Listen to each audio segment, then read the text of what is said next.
Hello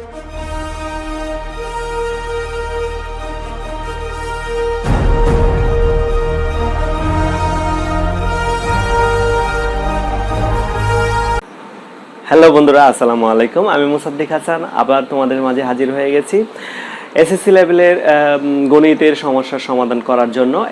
আজকে আমি তোমাদের সামনে নিয়ে এসেছি উচ্চতর গণিতের দ্বিপদী বিস্তৃতি অধ্যায়টা, অর্থাৎ দশম অধ্যায়ের দ্বিপদী বিস্তৃতি। আজকে তোমাদের জন্য যে বিষয়টা আমরা আলোচনা করব এটা হচ্ছে দ্বিপদী বিস্তৃতির বেসিক বিষয়বস্তু সম্পর্কিত নিয়ে আলোচনা। শুরুতে আমরা এই বিষয়গুলো জানার জন্য চলে যাই দ্বিপদী বিস্তৃতির প্রাথমিক যে বিষয়গুলো আছে, অর্থাৎ দুইটা পদ দ্বিপদী। আমি তোমাদের আগে লিখে রেখেছি দুইটা পদের বিস্তৃতি। এই দুইটা পদের বিস্তৃতির ক্ষেত্রে আমরা দুইটা পদ দেখে নিতে চাই। আমরা আমাদের চলার পথে আমরা বিভিন্ন দুই পদ একসাথে, অর্থাৎ বীজগণিতিক রাশি দুইটি পদের মাধ্যমে দুইটা রাশি লেখা হয় এরকম আমরা খেয়াল করেছি। অথবা এরকম হতে পারে যে 1 + x² এরকম হতে পারে, a + b² এরকম হতে পারে। এই যে দুটি পদের বিস্তৃতি, এই দুইটা পদকে কিভাবে আমরা তার সর্বোচ্চ ঘাতের মাধ্যমে বিস্তৃতি করতে পারি তা আমরা দেখব। আজকের আলোচনায় আমরা এই বিষয়টা নিয়ে আলোচনা করব। তাও বন্ধুরা, আসলে ঘাবড়ানোর কোনো কিছু নাই। এই অধ্যায়টা অনেকে মনে করে অনেক কঠিন কাছে। আজকের এই ক্লাসটা করার পরে তোমাদের কাছে এই অধ্যায়টা আর একটু ইজি হবে। তোমরা যদি সম্পূর্ণ এই ক্লাসটাতে থাকো, তাহলে আমার মনে হয় যে তোমরা এই দ্বিপদী বিস্তৃতির প্রাথমিক যে জ্ঞানটুকু আছে, যে প্রাথমিক এইগুলো তোমরা বুঝতে পারবে। তাহলে যাই হোক, আমরা আগে থেকে লিখে রেখেছি যে আমরা জানি যে a + b হোল স্কোয়ারের একটা সূত্র আমরা ক্লাস 6, 7 বা 8 আমরা এগুলো পড়েছি। তোমাদের কি মনে আছে যে a + b হোল স্কোয়ারের একটা সূত্র আছে? সেই সূত্রটা হচ্ছে a + b হোল স্কোয়ার, সেই সূত্রটা হচ্ছে a² + 2ab + b²। এই জিনিসটা আমি তোমাদেরকে লিখে দেখালাম। ঠিক তেমনিভাবে আমরা ক্লাস 8 পড়েছি a + b হোল কিউবের সূত্র। তাহলে a + b হোল কিউবের সূত্র a³ + 3a² b + 3ab² + b³ এরকম আমরা a + b হোল কিউবের সূত্রটা আমরা পড়েছি। যদি a + b এর উপর কোনো কিছু পাওয়ার 1 থাকে, তাহলে আমরা জানি যে কোনো সংখ্যার উপর যদি 1 পাওয়ার হয়, তাহলে সেইখানে আমরা দেখতে পাই ওই সংখ্যাটাই আসে। কোনো কিছুর উপর 1 পাওয়ার হলে ওই সংখ্যাটাই আসে। ওকে, যদি পাওয়ার 0 হয়, অর্থাৎ a + b 0 পাওয়ার, তাহলে কোনো কিছুর পাওয়ার 0 হওয়া মানে সেই সংখ্যাটা হচ্ছে 1 বসা। তাহলে আমরা এখানে একটা জিনিস দেখতে হবে, আমাদের লক্ষ্য রাখতে হবে যে বিষয়গুলো আমরা দেখতেছি। দেখো, কোনো কিছুর পাওয়ার 0, সে আসলো কত, রেজাল্ট কি, সেটা হচ্ছে 1। কোনো কিছুর পাওয়ার, অর্থাৎ a + b তার পাওয়ার যদি 1 হয়, তাহলে a + b b² হলো। খেয়াল করো বন্ধুরা, এখানে যে পদগুলো বিস্তৃতি করা হয়েছে, অর্থাৎ পাশ করে বাড়ানো হয়েছে, সেটা কিন্তু ব্র্যাকেটের ভিতরে দুটো পদ, এই দুটো পদ। এই কারণে এই অধ্যায়টার নাম হয়েছে দ্বিপদী বিস্তৃতি, মানে দুই পদ বা তার থেকে বহু পদ এগুলোকে বিস্তৃতি করা হয়। আমরা দুই পদ বা তার থেকে বহু এই বিষয়গুলো নিয়ে এই অধ্যায়টাতে আলোচনা করা হয়, অর্থাৎ বায়োনোমিয়াল বিষয়গুলো। যাই হোক, এখানে একটা জিনিস খেয়াল করতে হবে, তোমাদের দেখতে হবে যে আমরা যখন দুই পদ a + b whole square, a + b cube, a + b whole cube, এটা একটা সূত্র হিসেবে আমাদের মুখস্থ আছে। ওকে, ভালো কথা। কিন্তু আমি যদি তোমাদেরকে বলি যে তোমরা এখন আমাকে a + b to the power 4, এইটার সূত্রটা কি হবে, এটা তোমরা আমাদেরকে জানাও, তাহলে দেখা যাবে যে এই সূত্রটা লিখতে আমাদের জন্য বা ভাবতে, আমাদের হঠাৎ করে বলতে আমাদের জন্য একটু কষ্টকর হবে। যদি আরো বলি যে a + b to the power 5 এটা বলো, তাহলে এটা বলতেও আমাদের জন্য একটু কষ্ট হবে, কারণ এটা একটু কষ্টসাধ্য ব্যাপার। অর্থাৎ a + b to the power 5 এটা একটু কষ্টসাধ্য ব্যাপার, এটা সহজে সবার মনে থাকে না, এবং এটা করার জন্য একটু ঝামেলা তৈরি হয়। কিন্তু আমি তোমাদের জন্য একটু ঝামেলাটা কমিয়ে দিচ্ছি, একটা লিখে দিচ্ছি যে তোমাদের জন্য কি করা যায়। a + b to the power 4 এটাকে আমরা লিখলাম হচ্ছে a two the power 4 + 4a³ b + 6a² b² plus হচ্ছে 4ab³ + b to the power 4। তা বন্ধুরা একটা জিনিস খেয়াল করো যে স্যার আপনি তো খুব সহজেই a plus B to the power 4 এর সূত্রটা বা এই যে বিস্তৃতিটা খুব সহজে লিখতে পারলেন। আপনি আমাদেরকে জানিয়ে দেন যে আমরা a plus B to the power 5 এটাকে কিভাবে খুব সহজে লিখতে পারি।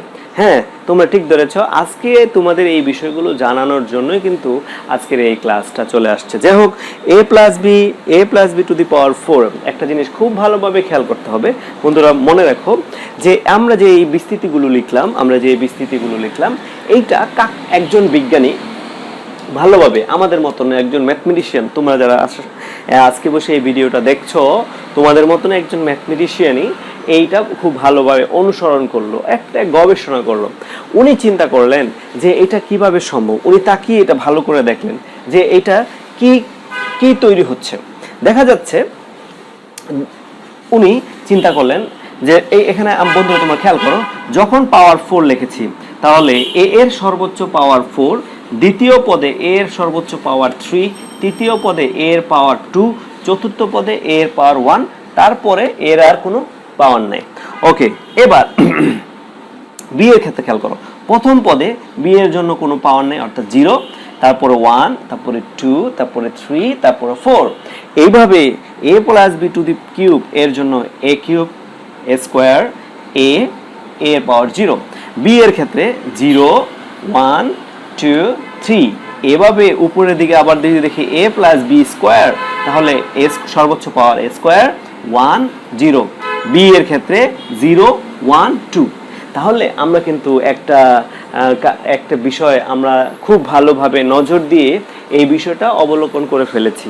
তাহলে আমাদের বোঝার সুবিধার জন্য আমরা লিখতে পারি যে আমরা কি লিখতে পারি একটু ভালোভাবে খেয়াল করো। এর পাওয়ার 5, এর পাওয়ার 5 হলে আমরা কিন্তু তোমরা সহজে এই সূত্রটা লিখতে পারবা। অর্থাৎ প্রথম পদের পাওয়ার কমতে থাকবে। তাহলে আমরা এর পাওয়ার 5, তারপরে আমরা এর পাওয়ার কি দিতে পারি, এর পাওয়ার 4, তারপরে আমরা এর পাওয়ার 3, তারপর কি আসতেছে এর পাওয়ার 2, তারপর কি আসতেছে a। এইভাবে পাওয়ারগুলো কমতে থাকবে। দ্বিতীয় পদের পাওয়ার খেয়াল করো, দ্বিতীয় পদের পাওয়ার বাড়তে থাকবে।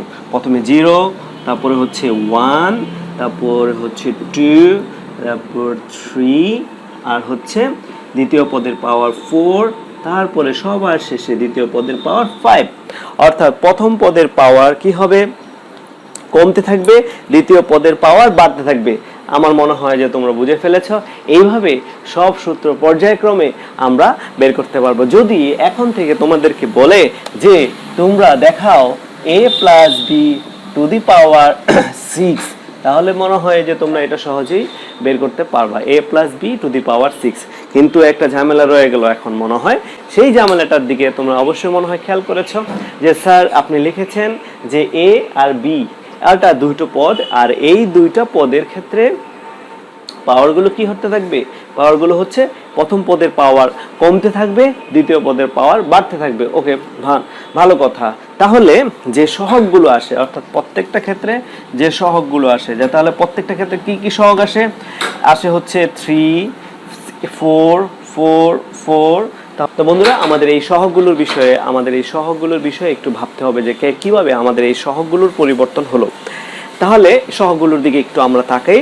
দেখো, খেয়াল করো, এই সহগগুলো নিয়ে বিজ্ঞানী প্যাসকেল একটা চিন্তা ভাবনা করলেন। উনি ভাবলেন যে সবার প্রথম যে পাওয়ারটুকু আছে এটা হচ্ছে 0। ওকে, ফাইন। তার পরবর্তী সময় যে পাওয়ার হবে 1, অর্থাৎ যখন কি হবে 0 পাওয়ার, তখন রেজাল্ট কি আসলো 1। অর্থাৎ যদি 0 পাওয়ার হয় তখন তার উপরে রেজাল্ট হবে 1। যদি 1 পাওয়ার হয়, স্থিতি হলো সেই বিস্তৃতির প্রতি পদের সহগ, প্রথম পদের সহগ 1, দ্বিতীয় পদের সহগ 1। ওকে, তার দুই পাশে দুইটা 1 আমরা লিখে ফেললাম। আচ্ছা, ওকে, যখন পাওয়ার 1, ওকে, যখন পাওয়ার 2, তখন এটা রেজাল্টটা আসলো কিভাবে, আমরা এই দুইটাকে যোগ করলাম, যোগফল 2, তার দুপাশে দুটো 1। ওকে, যখন পাওয়ার এটা 1, যখন পাওয়ার 3, খেয়াল করো এটা হবে 3, এখানে 3, এই দুইটার যোগফল 3, এই দুইটার যোগফল 3, তার দুপাশে দুটো 1। একটু তাকিয়ে দেখো, যখন পাওয়ার 3, প্রথম পদের সহগ 1, দ্বিতীয় পদের সহগ 3, তৃতীয় পদের সহগ হচ্ছে 3, চতুর্থ পদের সহগ হচ্ছে 1, 1 3 3 1। যদি পাওয়ার 4 হয় তাহলে সেই ক্ষেত্রে কি আসবে, এখানে হবে 4, এটা 6, এটা 4, তার দুই পাশে দুটো 1। এই যে 4 এর জন্য আমরা পাওয়ার লিখেছি 1 4 6 4 1। এবার মনে হয় খুব সহজে 5 এর জন্য আমরা পাওয়ার হিসেবে লিখতে পারি, এটা হবে 5, এটা 10, এইটাও 10, তা এটা 5, তার দুপাশে দুটো 1। ওকে, তাহলে 5 এর জন্য আমরা লিখলাম। প্রথম পদের জন্য ক্ষেত্রে আমরা লিখেছি পাওয়ার সহগ হচ্ছে 1, তারপরে হচ্ছে 5, তারপরে হচ্ছে 10, এখানেও 10, আর এইখানে হচ্ছে 5, তার এখানে সহগ হচ্ছে 1।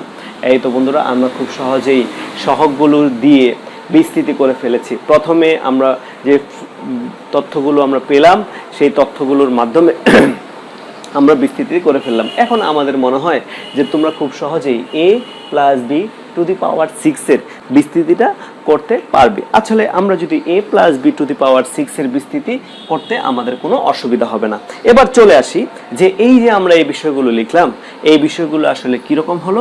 যখন আমরা সর্বোচ্চ পাওয়ার এটাকে n আকারে চিহ্নিত করলাম, অর্থাৎ কাকে n আকারে চিহ্নিত করতেছি এইখানে আমি তোমাদেরকে একটু দেখিয়ে দিচ্ছি। যখন আমরা n আকারে চিহ্নিত করছি,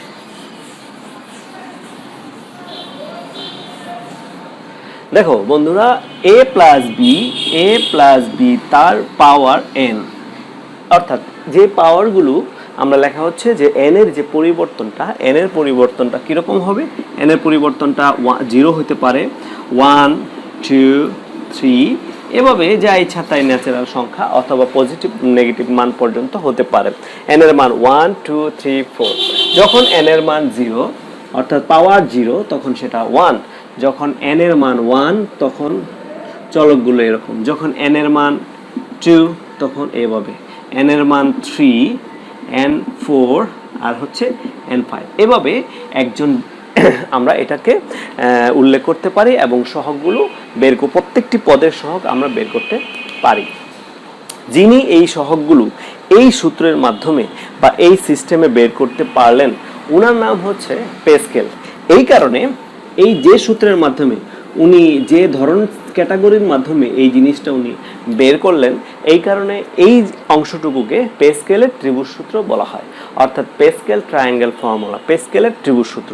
তাহলে আমরা এটাকে প্যাসকেলের ত্রিভুজ সূত্র আকারে নাম দিতে পারি, যেহেতু এটা দেখতে ত্রিভুজের মতো হয়। ঠিক খেয়াল করতে হবে যে কিছুক্ষণ আগে আমরা কি লিখেছি, এর power 4, 4a cube b, 6a square b square plus 4a b cube plus b to the power 4। এইটা আমরা কিছুক্ষণ আগে লিখেছিলাম। এইটাকে পরবর্তী সময়ে, ঠিক আছে বন্ধুরা, আমরা খেয়াল করো, এবার আমরা যে সূত্রটুকু লিখেছি সেটা হচ্ছে a plus b to the power 4 এর বিস্তৃতি লিখেছি এবং প্রত্যেকটা জায়গায় সহগগুলো আমরা বসাইতে পেরেছি।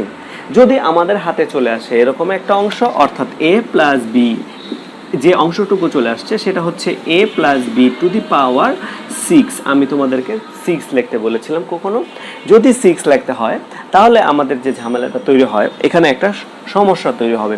সেই সমস্যাটা হচ্ছে 6 লিখতে হলে আমাদেরকে প্যাসকেলের সূত্রে চলে যেতে হবে এবং প্যাসকেলের ট্রায়াঙ্গেলের অপশনে যেতে হবে। তাহলে প্যাসকেলের ট্রায়াঙ্গেল অপশনে আমরা যদি যাই তাহলে প্রথমে আসলো 1, তার দুপাশে 1, এই দুই পাশে 2, তার দুপাশে 1, 3 3,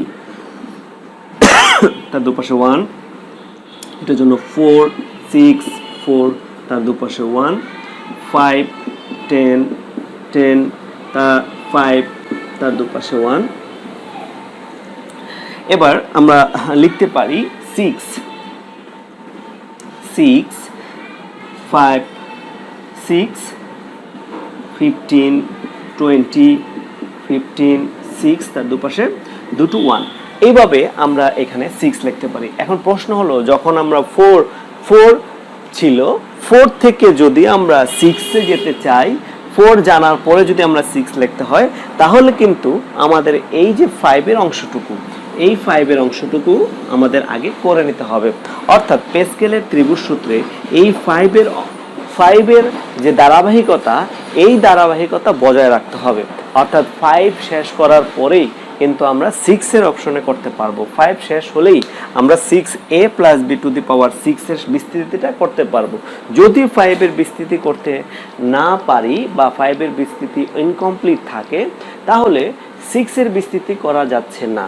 অর্থাৎ বন্ধুরা আমার মনে হয় আমি স্পষ্ট করে যদি আরো দিই, অর্থাৎ এক লাফে প্যাসকেলের ত্রিভুজ সূত্রে এক লাফ দিয়ে প্যাসকেলের ত্রিভুজ সূত্রে আমরা এই লাইনটুকু বাদ দিয়ে এই লাইনে চলে যেতে পারি না।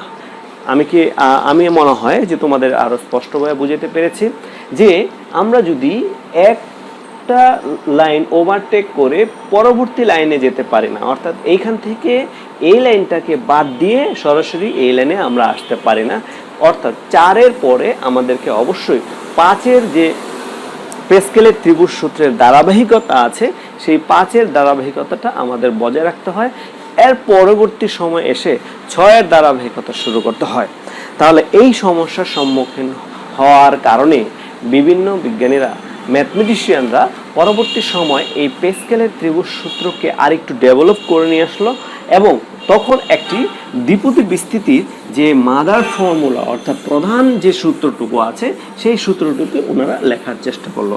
আমরা দ্বিপদী বিস্তৃতির এই প্রধান সূত্রটুকু এখানে লিখি যে a প্লাস b তার পাওয়ার যখন n হবে, এখানে উল্লেখ করা বন্ধু আছে যে 6 দিতে পারতো, n এর মান 7, 8, 9, 10, অর্থাৎ আমাদের প্রয়োজন অনুসারে n এর মান যত খুশি যা খুশি হতে পারে। ঠিক আছে, ঠিক একই রকম ভাবে দ্বিপদী বিস্তৃতি a plus b to the power n বিস্তৃতি করে আমরা এটা দেখাতে পারি। তাহলে এখানে আমরা লিখব, এই অংশটুকু আমরা কি লিখব একটু খেয়াল করতে হবে। এই অংশটুকু আমরা লিখব যে a plus b to the power n, তাহলে a এর পাওয়ার n, এর সর্বোচ্চ পাওয়ার n, তার পরবর্তীতে আসবে nc1, অর্থাৎ এটার নাম হচ্ছে কম্বিনেশন, nc1 এর পাওয়ার n মাইনাস 1, b এর পাওয়ার 1, ওকে। তারপরে হচ্ছে nc2 এর পাওয়ার n মাইনাস 1, 2, b এর পাওয়ার 2, ওকে। তার পরবর্তীতে আমরা যেতে পারি nc3 এর পাওয়ার n মাইনাস 3, b এর পাওয়ার 3। এভাবে চলতে চলতে কোনো এক সময় ncr a two the power n minus r, b এর পাওয়ার r হবে এবং একটি সময় যে a b এর পাওয়ারটা শেষ হয়ে যাবে এবং b এর পাওয়ারটাই থেকে যাবে b to the power n। যেহেতু কোনো এক সময় শুরুর সময় a এর পাওয়ার n ছিল এবং শেষে b এর পাওয়ার এটা চলে আসলো, b এর পাওয়ার কত, n। স্বভাবতই এই সূত্রটি হচ্ছে দ্বিপদী বিস্তৃতির প্রধান সূত্র। আমাদের যদি মনে হয় যে আমরা দ্বিপদী বিস্তৃতির এই প্রধান সূত্রটা মনে রাখবো, তাহলে দ্বিপদী বিস্তৃতির এই প্রধান সূত্রটাই আমাদের একটি সূত্র মনে রাখলেই আমাদের চলবে। সূত্রটি মনে রাখার জন্য সবচেয়ে সহজ পন্থা হচ্ছে আমাদের সূত্রটাকে ভালোভাবে খেয়াল করতে হবে। সূত্রটা ভালোভাবে খেয়াল করে যদি আমরা a এর পাওয়ার n, তারপরে যখন nc1 হলো, তখন এটাকে যখন n মাইনাস 1 সবগুলো পাওয়ারে 1 আছে, কোনো 2 নাই, কোনো 3 নাই, কোনো 4 নাই, ওকে। nc2 সব জায়গায় 2 আছে, ওকে। nc3 n মাইনাস 3, b এর পাওয়ার 3, nc যখন r হবে তখন সবগুলোকে এভাবে আমরা লিখতে পারি। এই সূত্রের উপর ভিত্তি করে আমরা একটা জিনিস খেয়াল করতে হবে যে এইখানে বিস্তৃতির ক্ষেত্রে একটি পদ বেশি থাকবে। কার খাত থেকে? ঘাত যত হবে তার থেকে একটি পদ বেশি থাকবে। উপরের সূত্রের দিকে খেয়াল করো, a plus b to the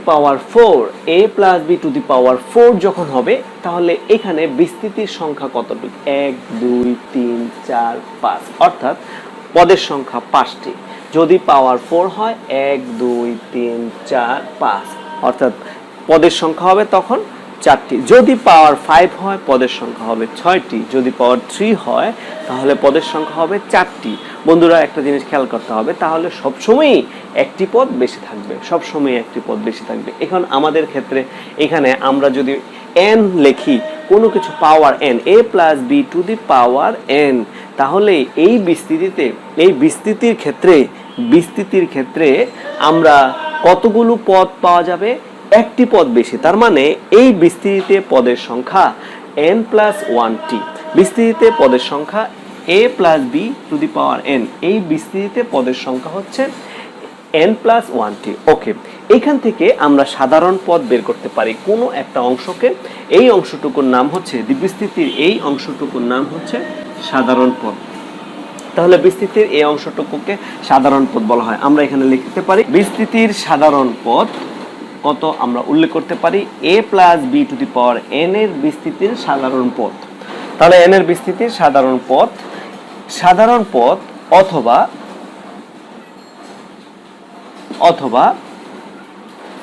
r+1 তম পদ, সাধারণ পদ অথবা r+1 তম পদ, যেটা tr+1 equal to ncr a⁻n−r into b⁻r।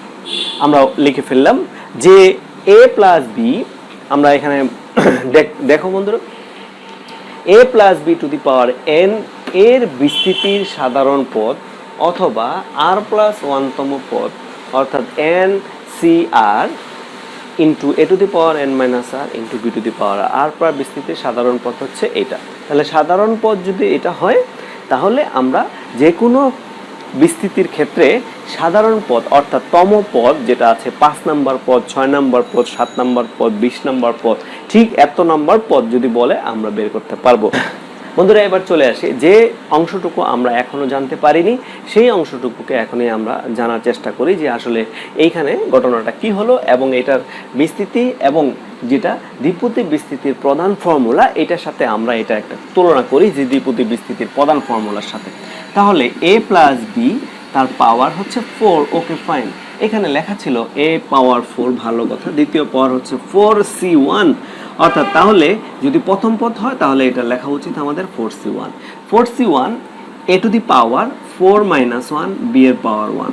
4c2 পরেরটা হবে দ্বিতীয় পদ, তৃতীয় পদ 4c2 a⁴ 2 b⁴2। তারপরে আছে 4c3।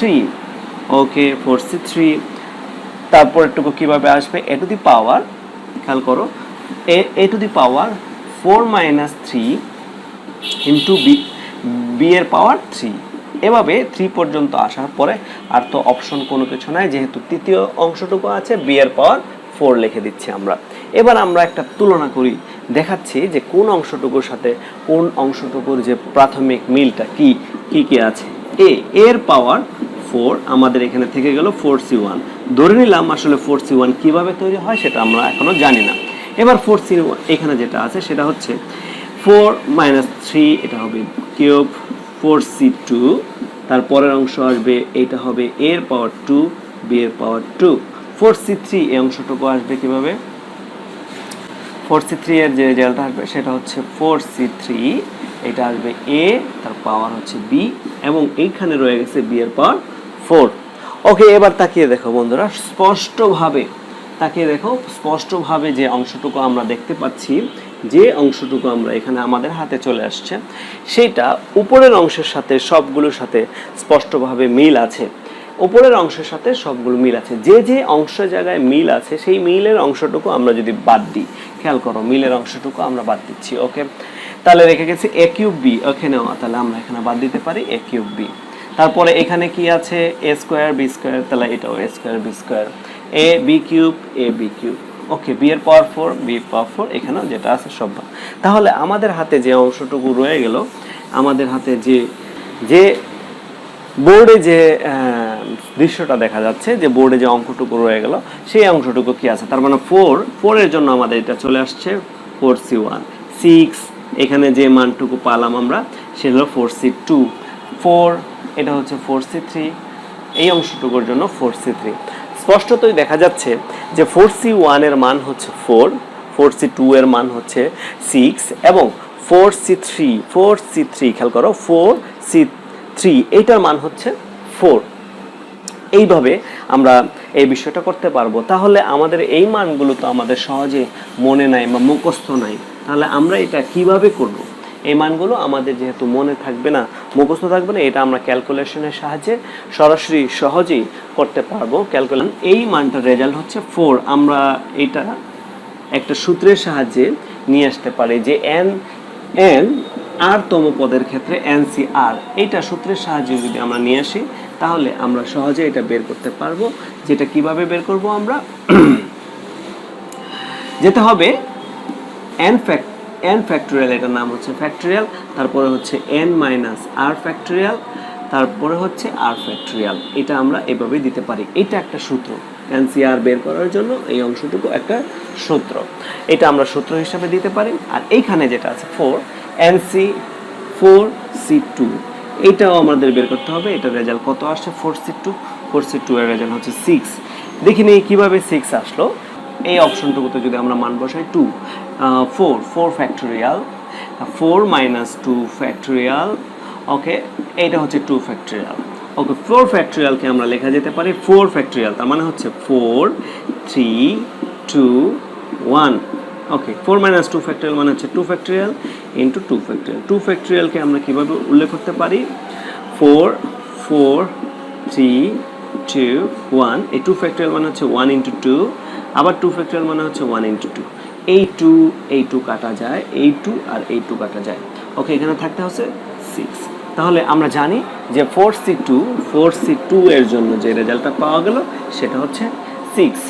তো যাই হোক বন্ধুরা, আমরা দ্বিপদী বিস্তৃতির প্রধান যে সূত্রগুলো আছে সেই সূত্রগুলো শিখব এবং দ্বিপদী বিস্তৃতির 10.1-এর সাধারণ যে আলোচনা আজকে আমরা করলাম, আমাদের এই আলোচনার মাধ্যমে তোমাদের উপকার হবে।